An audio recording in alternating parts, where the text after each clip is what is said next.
All right, so we're going to be getting into general liability, which is going to be probably a part 1 through like 27 series. We're going to, again, be going through the basics, starting off kind of some coverages, and then work our way into more complicated things down the road, but today should be pretty straightforward.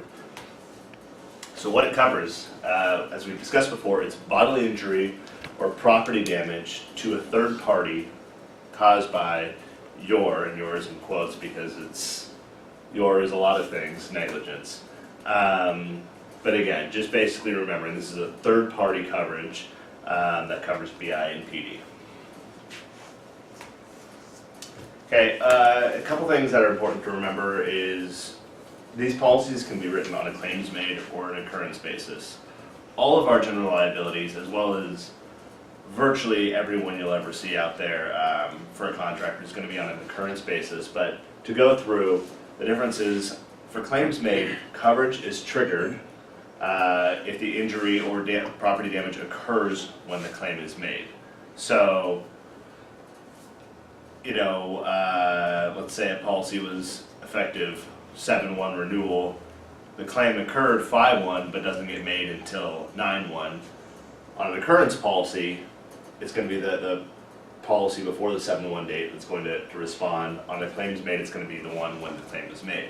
The problem with the claims made one, and we're not going to get into too much detail about it, is it has a retroactive date that will go back, and it will also have different reporting periods and time periods, and it gets really convoluted and makes things a lot more difficult with construction type exposure. But for the basis of this, know that our GL policies are all going to be on an occurrence policy. Limits. All of our policies are, for the most part, these are going to be standard limits. So for 99% of them that we see, the per occurrence limit is going to be $1 million.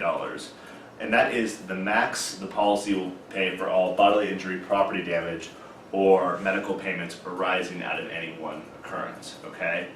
The general aggregate is going to be for $2 million. Now that's going to be the most the policy will pay for all of the claims that are arising out of a non-completed operations, right? So once they've left the job site, once the job is done, we move into completed operations mode.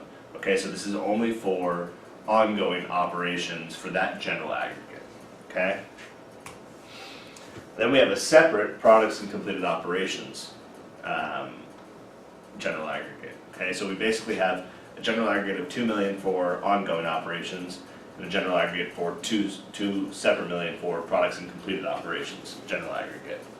Part of our occurrence is going to be personal and advertising injury, so that's going to be things like slander or libel. Again, it just doesn't really exist as an exposure for our contractors, but nonetheless it's part of the coverage form. And then damage to premises rented to you. So we're going to see this usually as 50,000 or 100,000. Sometimes I've seen it at a couple 100,000. Take, for example, I think I put it in the next slide, our building, right? We lease our office space in this building. Let's say I'm sitting playing with fire in here for some reason and I burn down the whole building. Our GL policy is going to provide coverage for the cost of the building that burnt down, right? Subject to the limits.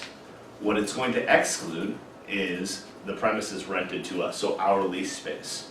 So they throw back an additional coverage in there, which is referred to as the premises rented to you for the 50, 100,000, whatever that limit would be. The next piece in the GL form is medical expense. You usually see this around $5,000 or $10,000. This is really a no fault, and the limit is per person, not per policy. Okay, so it's not really an occurrence; it's a per person limit. Someone walks into our office, they trip, they break their leg. They don't need to sue us. They don't need to prove who's at fault. We go. There's money there to pay for it, to take care of it. Pretty straightforward.